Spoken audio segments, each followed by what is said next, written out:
umaga po sa inyong lahat at salamat sa Panginoon dahil nandito na naman po tayo at nasa ano tayo ngayon, health.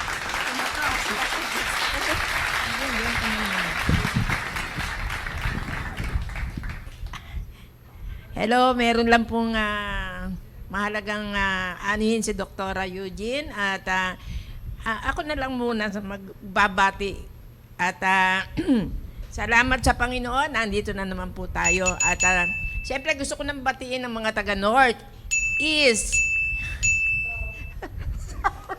North, East, South, and West corners ng ating simbahan. Hello po kayong lahat dyan at siyempre ang mga area leaders, group leaders at mga area members ng nationwide at worldwide. At ang nakita ko kanina, medyo sinulat ko kagad kasi nawawala po pagka Ma'am Linda Quiñones ang ating early bird at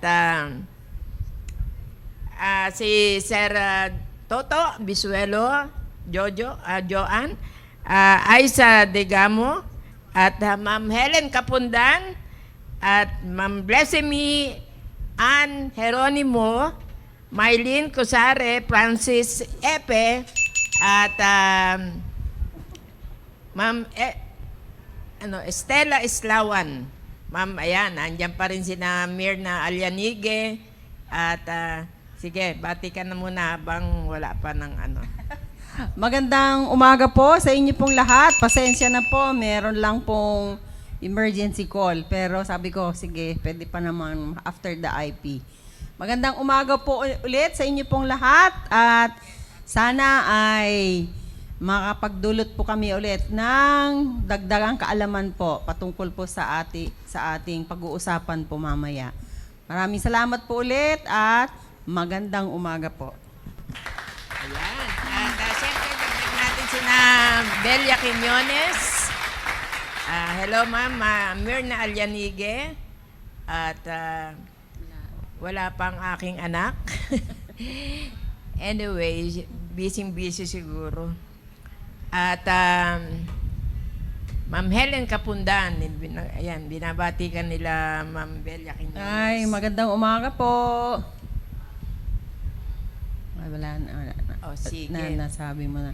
Binati mo na ba yung mga Oo, binati na. Kaya lang, parang wala na naman ako nakikita mga PSS student. Ay, Oo. ganon. Oo nga. PSS alumni. PSS staff. Sige, kayo rin. Manood naman kayo para naman medyo Ma-encourage kami. ma-encourage ang ating mga speaker. Oo. Nakakapagbigay po yan ng encouragement na manatili. Oo, at saka nakaka-appreciate sa Oo. aming ginagawa po dito. Kasi bibiyahe pa kami. At talagang mag-iintay pa ng nag-iintay pa ako ng napakatagal na booking. At biyaya ng Panginoon, nakakarating din on time. At ayan, parang naano ko, merong mahalagang inano sa'yo, pina-check up si Ma'am Estela Islawan. Magandang umaga po, Ma'am Helen Capundan at kay Ma'am Estela Islawan. Magandang umaga po. Siyempre, batiin din natin yung ating mga technical staff. Oo. Sir Rumir. At saka Sir John. Oo, sila in good terms sila sa ngayon. Oo. At batiin din natin ang mga kitchen staff. Good morning po, mga taga-kitchen staff. Sir Jero. Sino pa nandyan? Ma'am Joby. Ma'am Joby. Gonzaga. Ma'am Angge. Sir Alex. Sir Alex. Andiyan sa labas si Ma'am Ami.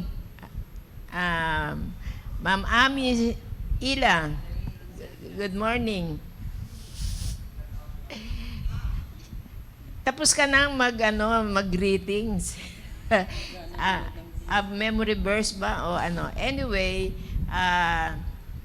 Ano, umpisahan na natin? Oo, Oo. sana natin para matapos din kaagad. Teleserye pa rin ba tayo? Ay, ewan ko, sana matapos na natin ngayon. Sige, Sir Jan, pwede na tayong mag-umpisa. Dito tayo natapos, last week, Sir Jan? Okay.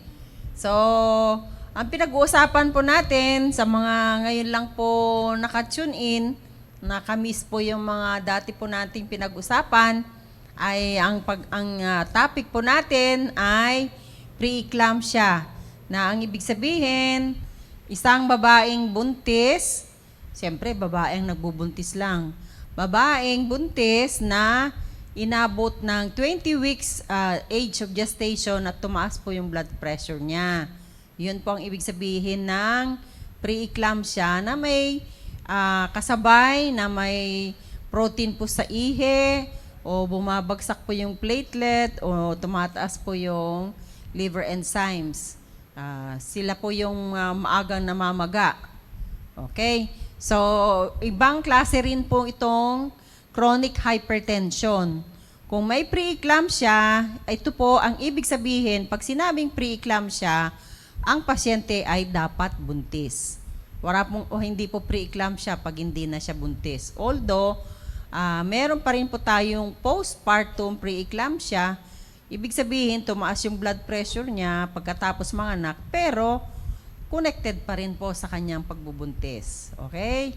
So, ang other high blood pressure disorders during pregnancy, ito, buntis pa rin siya. Pero chronic hypertension is high blood pressure that was present before pregnancy or that occurs before 20 weeks of pregnancy or gestation. So, ibig sabihin, bago pa man siya mabuntis or bago abutin siya ng 20 weeks, ay tumaas na po yung BP or blood pressure ng pasyente. Tinatawag po natin itong chronic hypertension.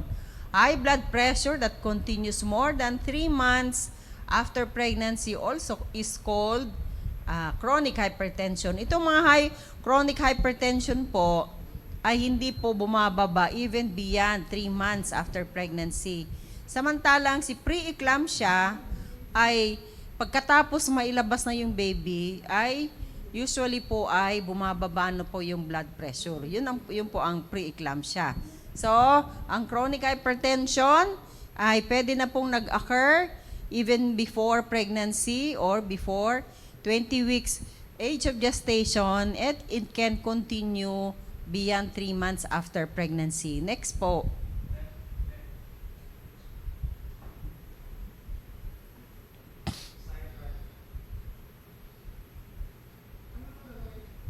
Ay, naku, bakit? Next, please.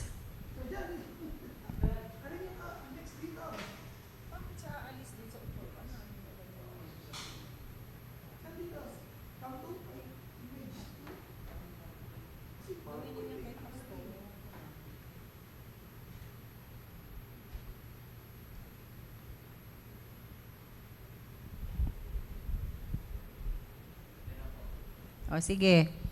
Other high blood pressure ay yung gestational hypertension. Ito po ay high blood pressure that begins. Ito po, huwag kayong malilito. That begins after 20 weeks without problems in the kidneys or other organs. So, ang gestational hypertension, tumaas lang after 20 weeks age of gestation, pero wala po siyang magiging problema hanggang sa matapos ng pagbubuntis. Although some women with gestational hypertension may develop pre-eclampsia. So, ang ibig sabihin nito, yung may gestational hypertension may develop into pre-eclampsia. So, ngayon, pag tumaas po yung BP ng isang mother, ay talagang tinututukan na po.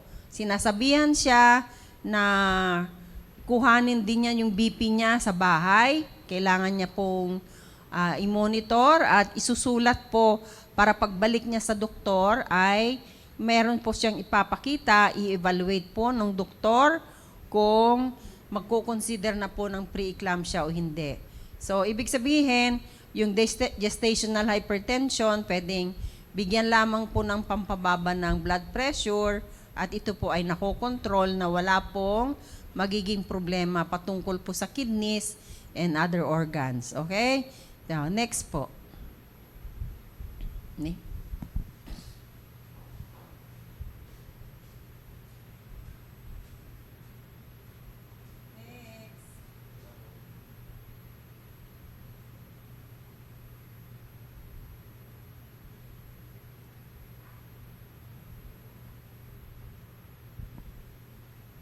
Ito na po yung mga risk factors. Kung if you belong to these risk factors ay kailangan bantayan niyo po yung sarili niyo. Ang nakakatuwa lang po, yung mga binati natin na nanonood ngayon, ay mas marami po yung hindi na pwedeng mabuntis. Mag-aalaga na lamang po ng buntis. So, sana nga ay talagang itong pre-eclampsia ay dapat mapapakinggan yung mga planning to get pregnant or posibleng mabubuntis anytime para alam po nila kung ano yung dapat po nilang bantayan. Kasi you cannot always say na hindi ka magkakaroon po nito. May history ka man o hindi. Ito yung mga risk factors at tandaan niyo po, kung kayo po ay nagbuntis na at nagkaroon na kayo ng pre-eclampsia, mas maingat na po kayo ngayon kung buntis po kayo kasi posible pa rin na magkaroon po kayo ng pre-eclampsia kung buntis po kayo ngayon. Tapos, being pregnant with more than one baby. Ibig sabihin, kung sino po yung nagkakaroon ng kambal, dalawa na po yung baby. Kasi ang nagbibigay po ng pagtaas po lahat ng patungkol po sa pagbubuntis, progesterone, estrogen, cortisol, lahat po yon, placenta, HPL, lahat po yon ay tumataas during pregnancy. So, kung dalawa po yung baby, ay mas prone po kayo. Kahit di po kayo hypertensive, wala kayong history, at hindi tumataas ang BP nyo before, pero this time ay meron po kayong kambal o lalo na yung mga triplets. Chronic high blood pressure. Kung meron po kayo talagang hypertension, even getting pregnant, ay prone pa rin po kayong magkaroon ng pre-eclampsia during pregnancy. Lalo na yung mga may type 1 or type 2 diabetes before pregnancy, sila po ay nadadiagnose na po. Even before pregnancy, meron na po kayong type 1 or type 2 diabetes, ay talagang binabantayan na po yung pagtaas ng BP nyo. At lalo na, kung meron po kayong sakit sa pato, lahat po kasi ito sa pagtaas po ng blood pressure ay may kinalaman po yung kidneys po natin.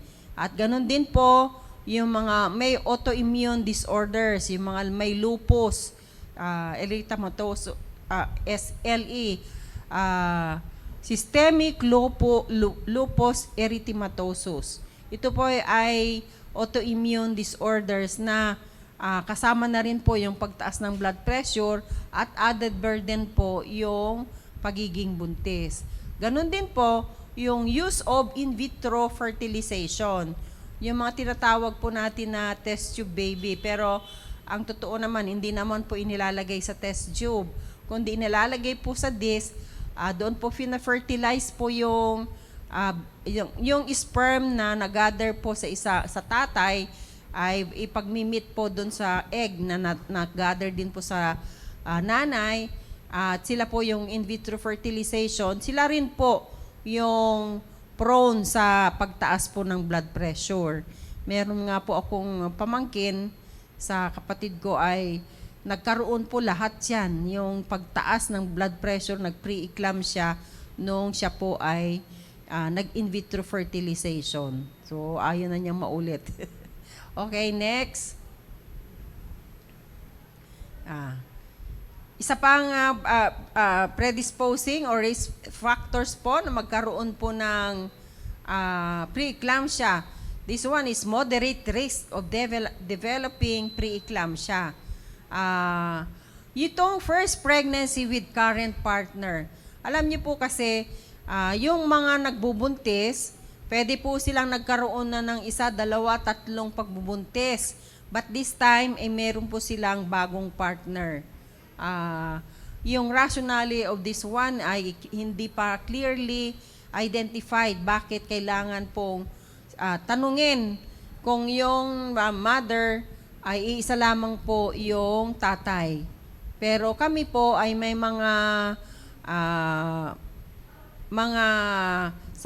sa experience namin, like kung yung sasabihin ng mother, kailan pa kayo huling nanganak? Ay 10 years ago. Pag tinanong mo same partner, iba na po yon.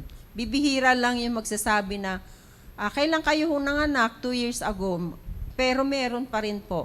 This time, iba na po talaga, iba na naman po yung partner niya. Marami pong pasyenteng ganon.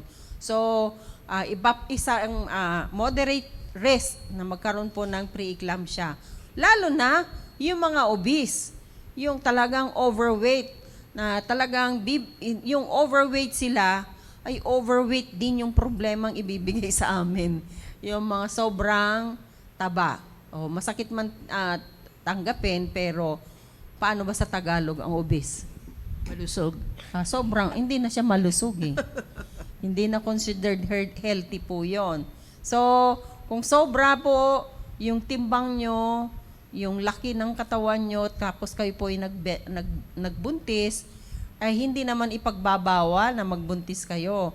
Pero, ibig sabihin, tripleng pag-iingat dahil aasahan nyo po na marami pong kaakibat na komplikasyon yan. Tataas ang kolesterol, tataas ang blood pressure, tataas ang blood sugar.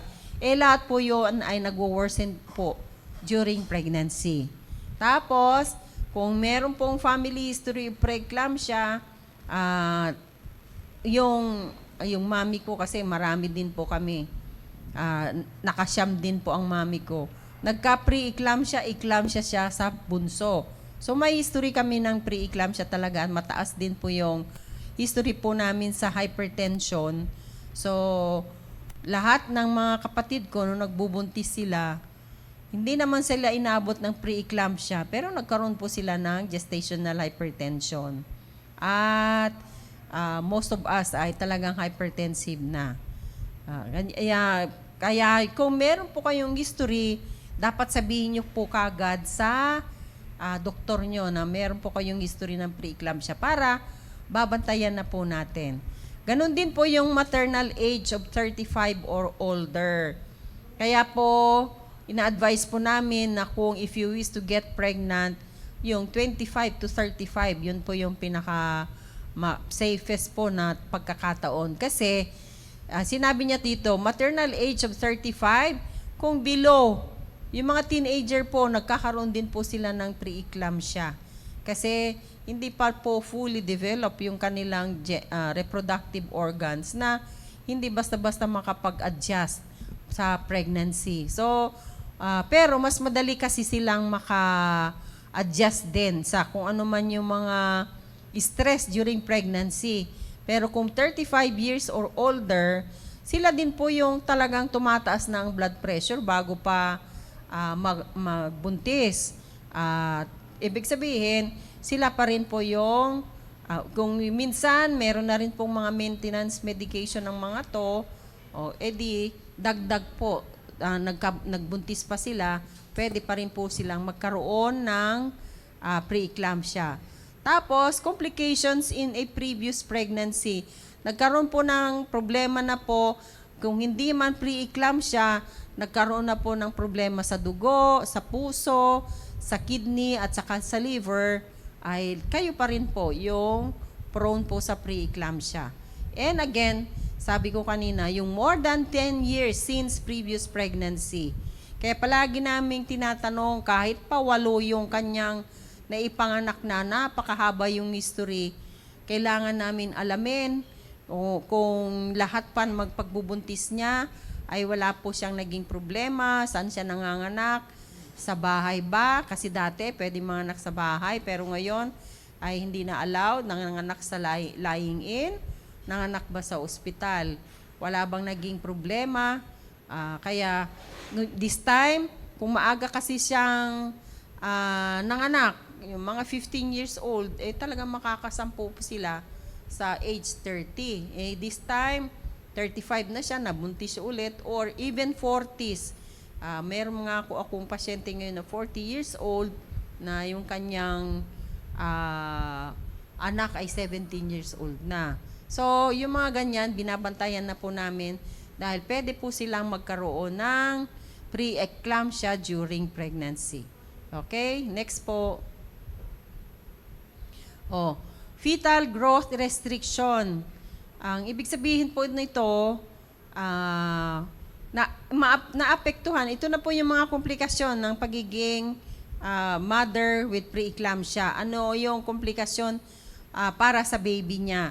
Pag sinabi pong fetal growth restriction, restricted po yung paglaki ng baby. So all throughout po yon, yung development, paglaki ng buong body system ay restricted. Preeclampsia affects the arteries carrying blood to the placenta. Di ba pinag-usapan na po natin na may problema po yung daloy ng dugo mula sa mother papunta sa placenta, papunta sa baby. Dahil doon pa lamang po ay nagka-problema na po yung pagsanga-sanga ng veins and arteries, pag-develop ng maraming arteries mula sa uterine wall, papunta po sa placenta, papunta po sa pusod, papunta po sa baby. So, kung meron pong restriction or lumiit na po yung dinadaluyan o kumonti yung dinadaluyan ng dugo mula sa baby, if the placenta doesn't get enough blood, the baby may receive inadequate blood and oxygen and fewer nutrients. Hindi po kagaya sa normal na kung ano yung nakakain ng mother ay bastante pong nakakarating po sa baby. So this can lead to slow growth known as fetal growth restriction. Alam po namin kung yung lahat po ng nutrients ay nakakarating pong maigi sa baby by just looking at the cord, yung pusod ng baby. Pagkalabas po ng baby, kung malalaki, matataba, yung cord, siguradong malaki rin po yung baby. Pero sa mga pre-eclamptic patients ay ang nipis, maliliit po yung mga cord po nila.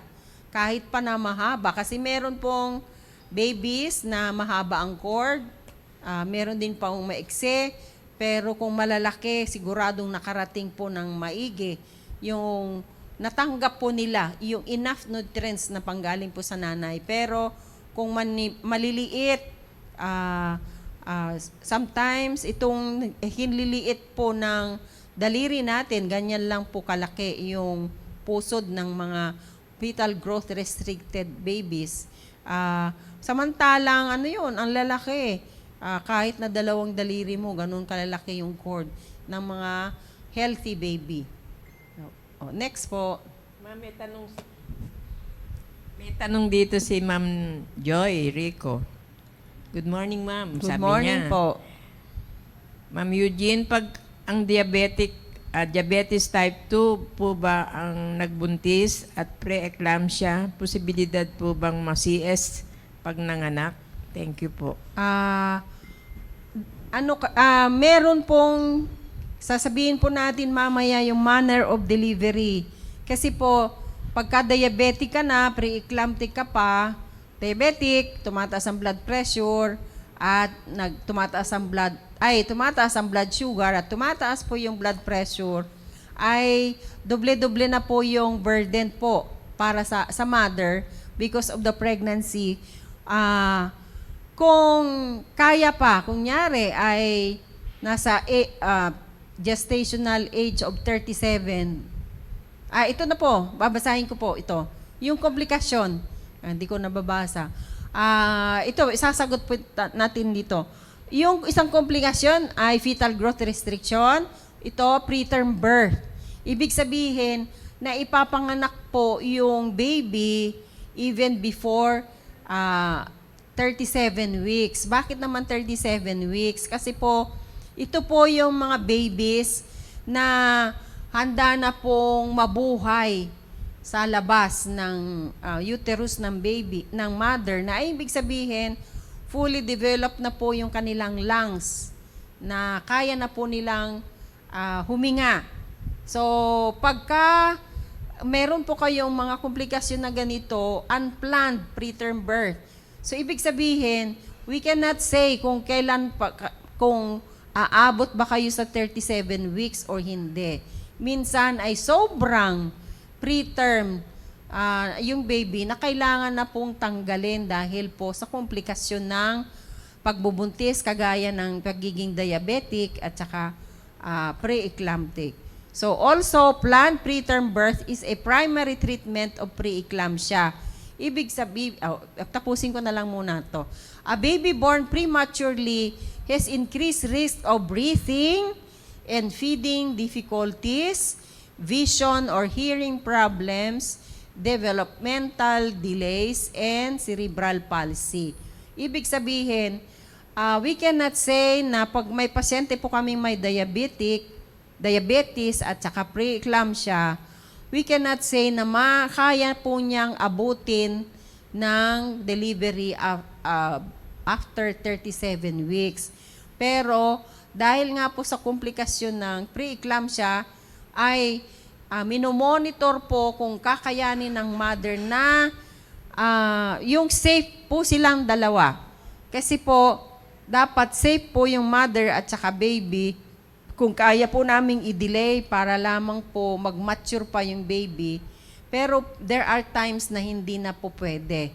Kasi po, lahat po ng komplikasyon na ito ay titigil sa mother. Yung komplikasyon na mag-endanger po sa mother ay mapuputol dapat after the delivery of the baby. Kaya nga ang sabi, management of preeclampsia is termination of the pregnancy. Itigil na, putulin na po yung pagbubuntis. So, ang ibig sabihin, kung anytime na mag-worsen po yung nanay, at ganun din po yung kasi with the advent of ultrasound, pwedeng okay pa yung nanay, pero yung baby ay may problema na. Ibig sabihin, hindi na talaga po nakakatanggap ng enough blood supply yung baby na pwede rin niyang ikamatay anytime. Namomonitor na po through ultrasound. Kaya yung ultrasound ang magsasabi, you have to deliver the baby immediately.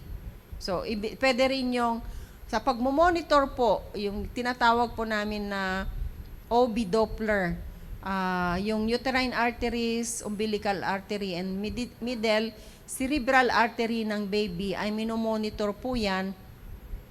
At sasabihin na kung ano po yung resulta, makakatagal pa ng baby in 24 hours, in 3 days, in 1 week, or pagka nakita na po yung mga ultrasound findings doon sa 4 na arteries, lalo na po yung uterine arteries, ay sasabihin namin, deliver the baby immediately, regardless of age of gestation.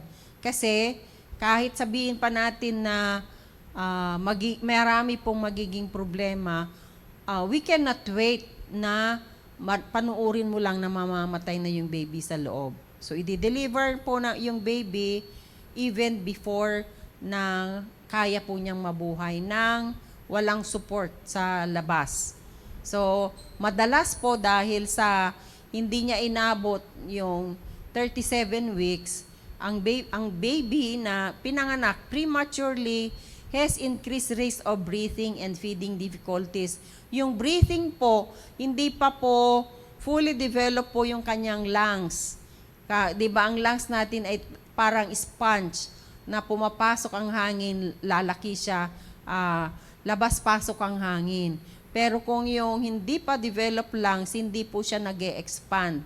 Kaya meron po tayong tinatawag na respiratory distress. Yung biglang namamatay ang baby kasi hindi niya kayang i-expand yung kanyang lungs kasi kinukulang po siya ng surfactant. Yung surfactant po, siya po yung nag-expand para pumasok po yung hangin. Pero dahil po sa new technologies po ay bago pa man ilabas yung baby, ay binibigyan na po ng surfactant at saka steroid para mag-mature po o mag-develop po yung lungs niya. And upon delivery, yung mga pedya na po yung nagbibigay ng surfactant. Pero this is not really very expensive. Binibigay na po sa ospital yan.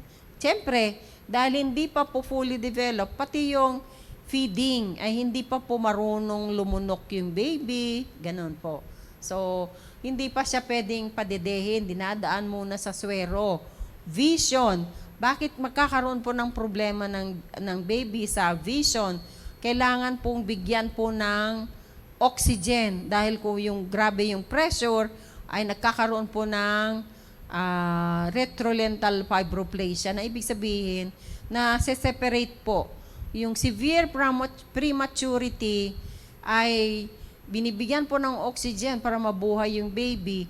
Pero ang komplikasyon po nito ay pwedeng mahiwalay po yung retina niya. So, mabubulag yung baby. At magkakaroon din po siya ng hearing problem. Siyempre, dahil hindi siya fully developed paglabas, yung developmental delays meron. At worse, magkaroon po ng cerebral palsy. Kasi nga po, hindi pa po fully developed po yung kanyang brain. Pero,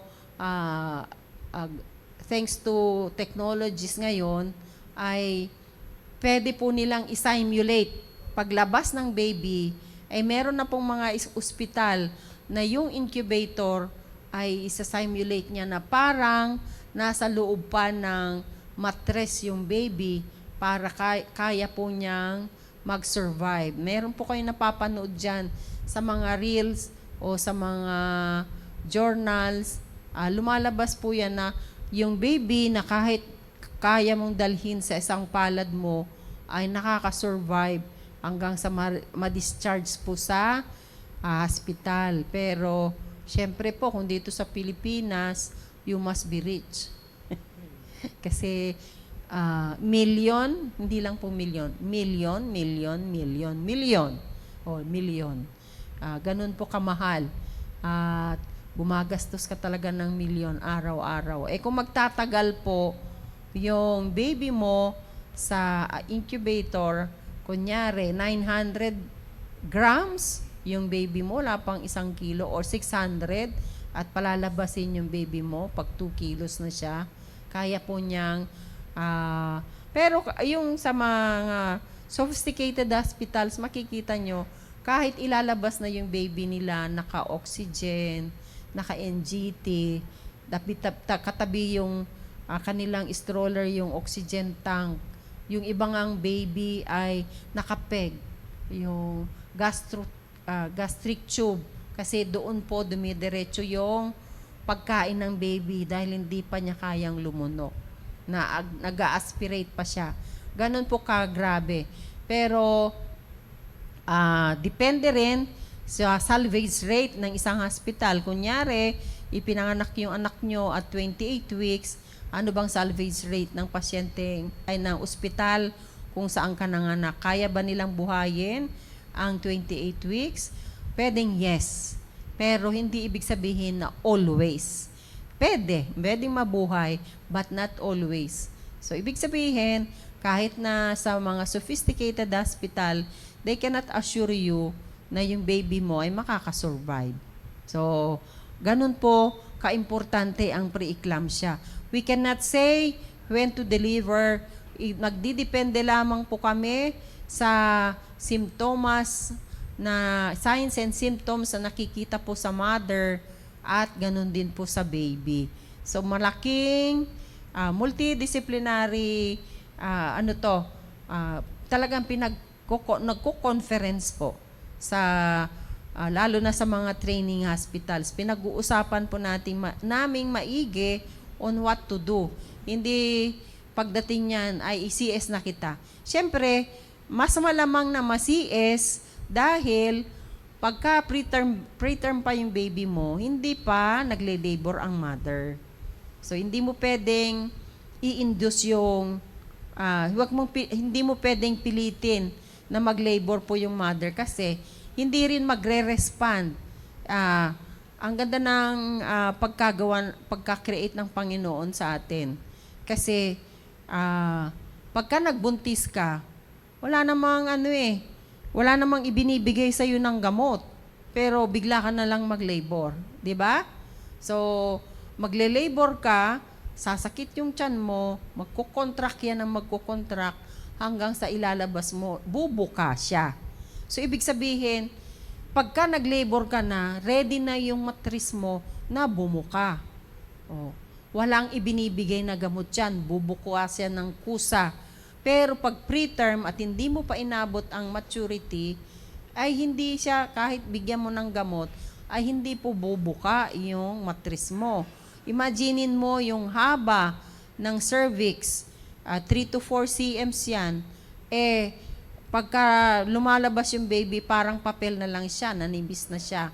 So, hindi po pwedeng mangyari sa preterm pregnancy. So, automatic na i-CCS po siya.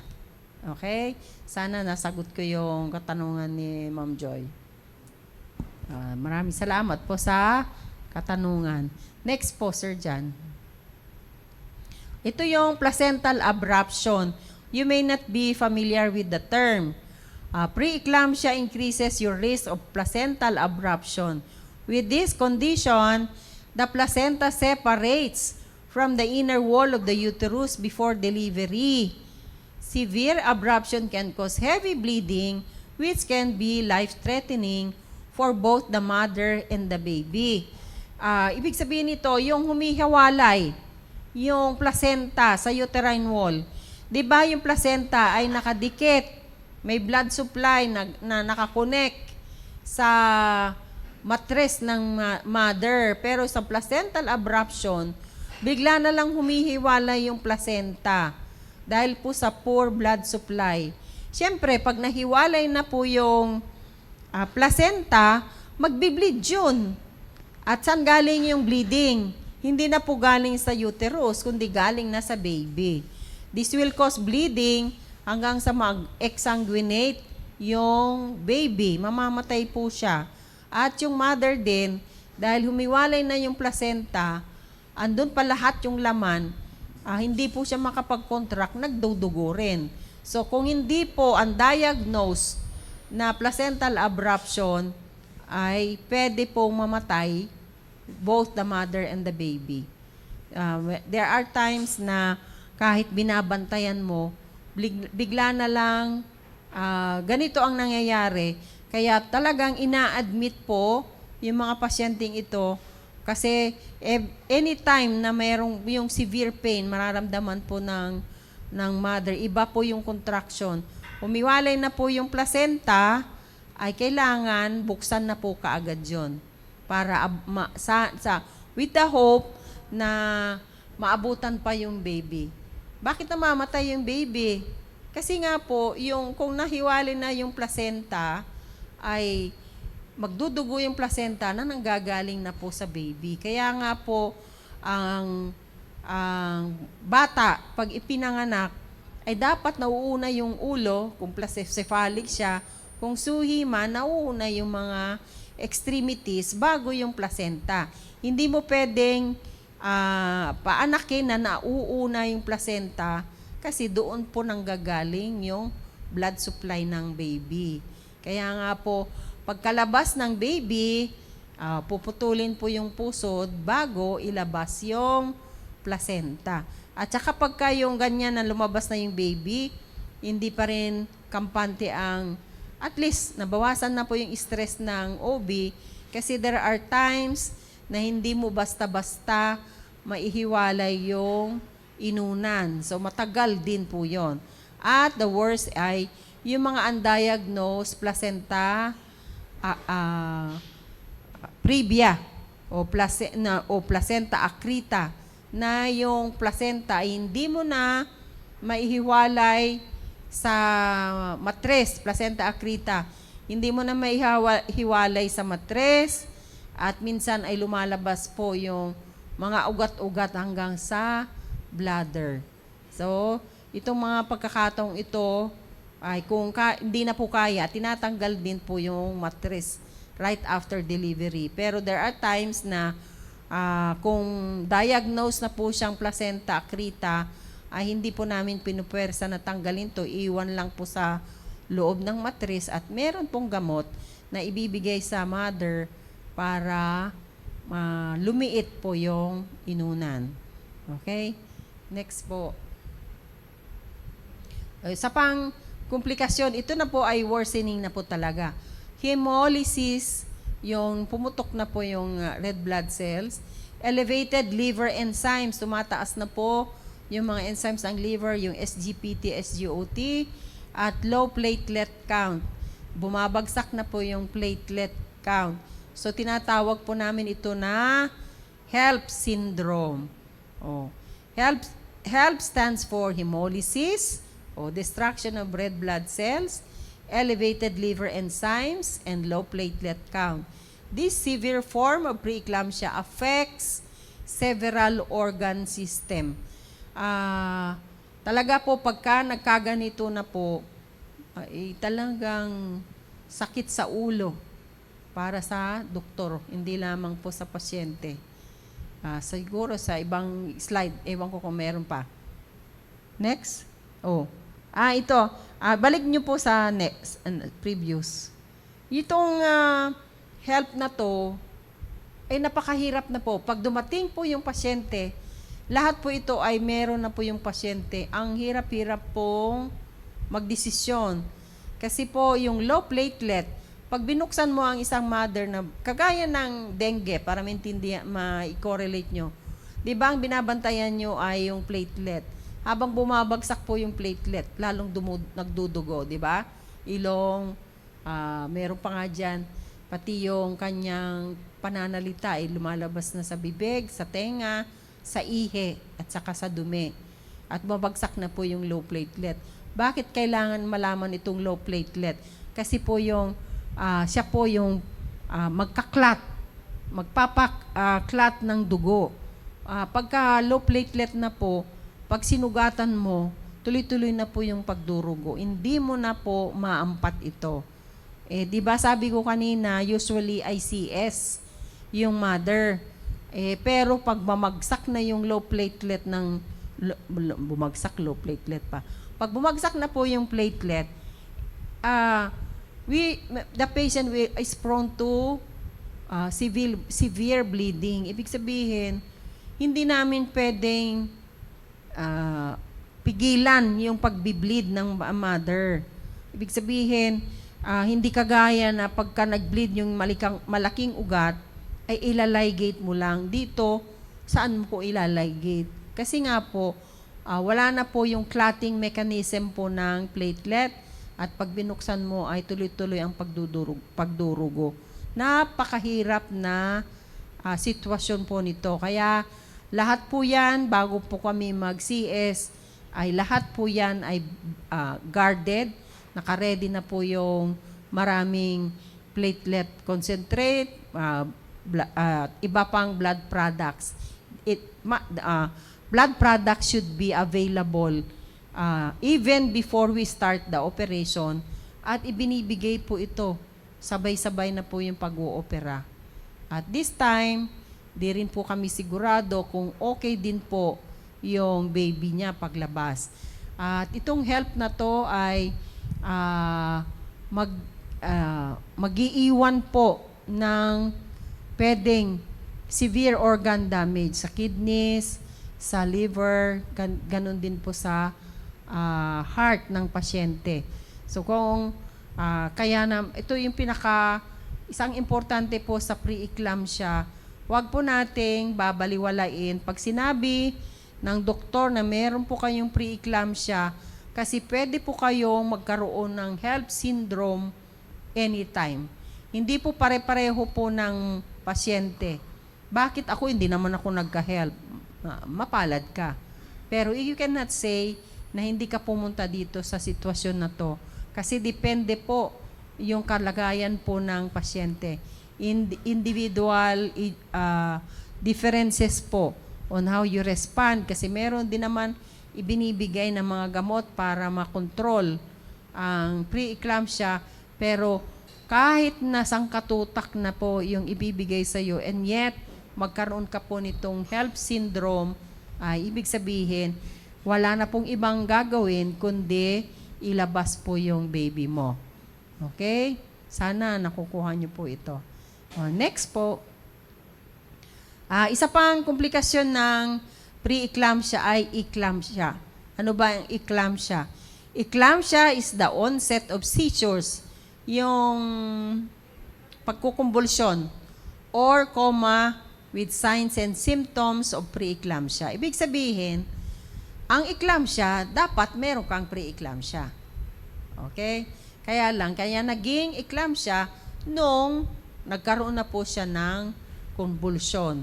Ito po yung kinukumbulsyon na kung hindi mo, yung mother, mismo itong kinukumbulsyon kung hindi mo na agapan, ay pwede po siyang magiging comatose. So, late na po tayo niyan. At pag nag-eclampsia ang mother, buntis siya, siyempre. Pagka nagkukumbulsyon, lalong nagkulang na po yung oxygen papunta sa baby. At lalo na po kung nagkoma siya. This time, ay hindi pa tayo sigurado kung okay ang kalagayan ng baby. Kasi hindi ka naman pwedeng mag-opera na kinukumbulsyon ang mother. Kailangan i-control muna yung convulsion bago mo dalhin sa operating room with all the necessary materials, medical supplies, and medications, even blood products para available po lahat sa operating room. Kahit na napakahirap po yung sitwasyon, ay hoping na ma-control po. Pero there are times na hindi na po ito makontrol. Yung iba po, tuloy-tuloy po yung kumbulsyon hanggang sa hindi na siya nagigising. At delikado na po yung baby. Pero kahit na ano pang mangyari, kailangan ilabas yung baby, dead or alive. Kailangan habulin. Kasi nangyayari din, kahit kinukumbulsyon yung mother, ilabas mo yung baby, okay naman po siya. Pero pagka ganito na inabot na ng kumbulsyon yung mother, ay sila po, yung mahirap makarecover after eclampsia. It is very difficult to predict whether a patient with preeclampsia will develop eclampsia. Eclampsia can happen without any previously observed signs or symptoms of preeclampsia. So, ibig sabihin, hindi natin pwedeng baliwalain. Pag sinabi na po yung doktor nyo na ikaw ay may preeclampsia, ay makipag-cooperate po sa doktor. Hindi nyo pwedeng sabihin, malakas ako, kakayanin ko. Kailangan makinig po kayo sa advice. Kasi you may develop eclampsia anytime. At yun po yung worsening sign. Pagka kinumbulsyon na po yung mother, ay ibig sabihin, meron na po kaming immediate or very urgent, definite management po. Ito po ay ilabas na po yung baby anytime. Ano man ang age of gestation ng baby, ay hindi na po namin i-consider ito, kundi yung mother. Whether the baby can survive or not later, ay ang importante po yung kalagayan po ng mother. Okay? Komplikasyon po, other organ damage. Preeclampsia may result in damage to the kidney. Sila po yung pag hindi na po sila nakarecover, acute kidney injury, sila rin po yung will result to dialysis. Oh. At hindi sila kaagad nakaka-recover. Ganon din po sa liver kasi sa preeclampsia namamaga. Namamaga rin po yung atay. Kaya nga po hindi na siya makapagtrabaho, makapag-metabolize ng maigi. Ganon din po yung lungs, lunod na po siya sa tubig kasi meron po tayong tinatawag na pulmonary edema. Kung may pulmonary edema, kasama na po yung puso doon na naiipit. So, hindi na siya makapag pump ng blood ng maayos. At nagkakaroon po ng cardiomegaly or cardiomyopathy. Yung cardiomyopathy ay naging relax na po yung heart muscle na hindi na po siya makapagbomba hanggang sa titigil siya. Kaya meron po yung mga sinasabing inaatake na o yung mga layman's term na inatake sa puso dahil po nagkaroon po siya ng cardiomyopathy. Yung hindi na po maganda, yung actual na wala na pong pwersa yung muscle na mag-pump. Mahina na siya. Ganun din po sa eyes. Yung temporary blindness, meron din po yan. Nagkakaroon po ng temporary blindness. And may cause a stroke. Yeah, kung sobrang taas, magkukos po ng stroke and other brain injury. Kaya meron pong mga pasyente na pagkatapos mga anak ay, kung hindi sila comatose, ay brain dead na po sila. Ganon po ka-severe. And yung iba po ay matagal na nasa ICU, pero later on, mamamatay din. Meron din po nakaka-survive, pero sila na po yung mga stroke patients na ano po yung part ng katawan na hindi na po makagalaw, na hindi na po nila kayang kargahin po yung babies nila. Okay? The amount of injury to other organs depends on how severe the preeclampsia is. So, meron po tayong severity, kung gaano po ka-severe yung preeclampsia sa isang pasyente. Kasi meron po kaming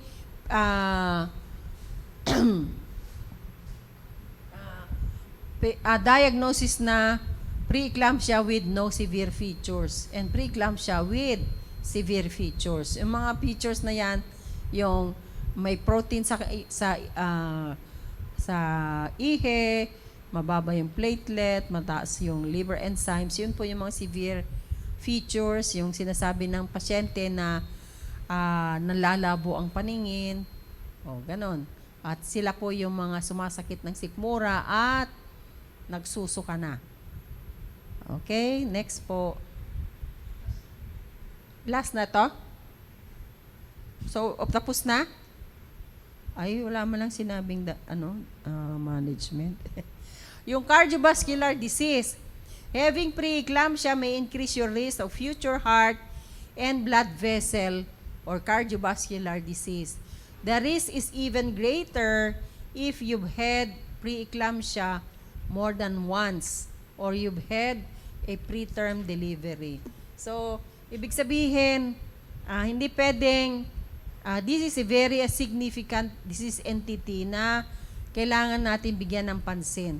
Kung kayo po ay nagkaroon na po ng preeclampsia, kayo pa rin po yung increased risk of future heart and blood vessel diseases. So, hindi po magkakampante. The risk is even greater. Sabi nga dito, if you've had preeclampsia more than once. Ibig sabihin, kung nanganak po, kung kayo po ay pangatlong pagbubuntis na at magkasunod na pagbubuntis nyo po ay pareho pong preeclampsia, all the more na at risk po kayo na magkakaroon po ulit ng preeclampsia this time and it can be even worse. Mas malala kaysa una at pangalawa. So, ibig sabihin, doble-doble ingat po nito. At in fact, kung yung nakaranas na po yung mother ng pre-eclampsia with severe features, sa una, ay ina-advise po namin na lalo na kung yung elderly, ay bibigyan po namin ng family planning method na hindi po mabubuntis kagad. Of course, hindi namin pwedeng sabihin na hindi ka na pwedeng manganak. Hindi naman. Pwede pa rin po, pero sa next pagbubuntis niya ay talagang once alaman niyang buntis na siya, ay magpakonsulta na siya. Kasi sa ngayon, kung meron po kayong mga history ng pre-eclampsia, ay meron na pong ibinibigay na medications na pwedeng i-prevent or even delay na magkaroon po kayo ng pre-eclampsia later in your pregnancy. Sinusuportahan po yan, minumonitor po yan, at yung inaabangan yung pagtaas ng BP nyo at binibigyan na po kayo kagad ng antihypertensive at iba pang medication like aspirin. At minumonitor din po sa ultrasound para alam kung are you getting worse or hindi. At ganun din po sa anti-hypertensive drugs na ibibigay, which is methyl-dopa. Yun po kasi ang safe and well-tested na anti-hypertensive po hanggang ngayon, yung methyl-dopa para sa buntis. At merong time na hindi lamang ini-increase yung dosage if your BP is not controlled by methyl-dopa, ini-increase din po ito hanggang sa makontrol po yung BP nyo. There are times dahil po sa sobrang taas ng BP nyo ay dinagdagdagan yung methyl-dopa, nifedipine. At talagang hindi pa rin po makokontrol na talagang pati yung stress ng doktor ay hindi mo na makontrol, ay dinadaan na po sa swero yung anti-hypertensive drug para lamang po makontrol. At siyempre, dahil po ayaw po namin na kumbulsyonin kayo anytime, binibigyan po kayo ng mag-sulfate to control yung pagkukumbulsyon. Kasi marerelax po yung muscle, yung magnesium may kailangan po sa muscle contraction at ibinibigay po ito sa inyo, sa pasyenteng may preeclampsia at binabantayan din po kasi hindi naman pwedeng in 24 hours ibibigay po yung mag-sulfate. At beyond that, hindi naman pwede kasi meron din pong toxic effects yung mag-sulfate para sa mother. Pero kung preterm yung baby mo, sa huling mga pag-aaral po ngayon, ay meron din pong tulong yung mag-sulfate para sa baby. So, double purpose po yung pagbibigay po ng mag-sulfate. Pero there are cases na kahit binigyan mo na po siya ng mag-sulfate, yung mag-sulfate ay pwedeng intramuscular injection, pero sabi nga nila, napakasakit at napakainit, kaya dinadaan na po sa swero at regulated naman po ito. Dahil po sa mga equipment na rin po sa ospital, ay inire-regulate po ng maliit na equipment na yon yung controlled na pagpasok po ng magnesium sulfate po sa katawan ng mother para hindi po magiging toxic. Kasi magkukos po ng respiratory paralysis. Pag hindi, sumobra po yon na it can cause death also. So, binabantayan po yung pre-eclampsia, ay yung mother na binibigyan po ng mag-sulfate. At the same time, meron din po sa tabi niya or sa emergency cart ang antidote, yung pangontra. Yung sumobra na po sa dugo, yung pagbigay po ng mag-sulfate. Sa mga nakaranas na po nito, you can relate. Kung sino po sa mga nakikinig na nagkaroon na po ng pre-eclampsia, ay alam niyo po ito. Sila po yung magang-maga. Magang-maga ang mukha, daliri, tiyan, paa, na yung mga binte ay lumalabas na po yung fluid po doon. Talagang as in, magang-maga. Literal na magang-maga. Kung magang-maga na po yung katawan nyo, namamaga na rin po yung liver, yung puso. Ay, may tumatawag ulit sa akin. Sige, maraming salamat, Doc Eugene. Ano na ba yan? Last na? Last na ba ito? Oh, yun. Sana meron po kayong na tutunan po habang may tumatawag sa akin. Sana ay meron po kaming na-impart. Kung meron mang hindi ko po nasagot, ay pwede po nyong tanungin sa susunod na mga episode po kahit na hindi na po patungkol sa preeclampsia. Yung mga gamot ay ipaubayan nyo na po sa mga doktor. Meron po kaming nire-request na 24-hour urine protein. Ibig sabihin, magko-collect po kayo ng ihi. Ihi, as in ihi, na mula kung 24 hours, 8 o'clock in the morning, hanggang bukas po yon. Iipunin nyo po yung ihi nyo, ibinababad nyo po sa malamig or ice. Pinupuno nyo po yung ice, yung palanggana, nakababad po yung malaking lalagyan, bote o yung mga lalagyan ng tubig para i-preserve po yung ihi, dadalhin nyo po yan sa laboratory. Yung 24-hour urine po ninyo. Kinukuha po yung 24-hour protein. At doon po nagsasabi kung tumataas po talaga yung proteins nyo na lalong magsasabi na ikaw ay preeclamptic. Yung mga pasyente ay maraming naiinis kasi biro mo 24 hours na iipunin niya po yung ihi niya. Talagang ilalagay niya po sa isang lalagyan. Isa po yung isang hinihingi. At marami pong blood request hanggang sa LDH. Lahat po yung blood chem inire-request po yon. Kasi doon po nagsasabi na worsening na po yung kalagayan ng pasyente.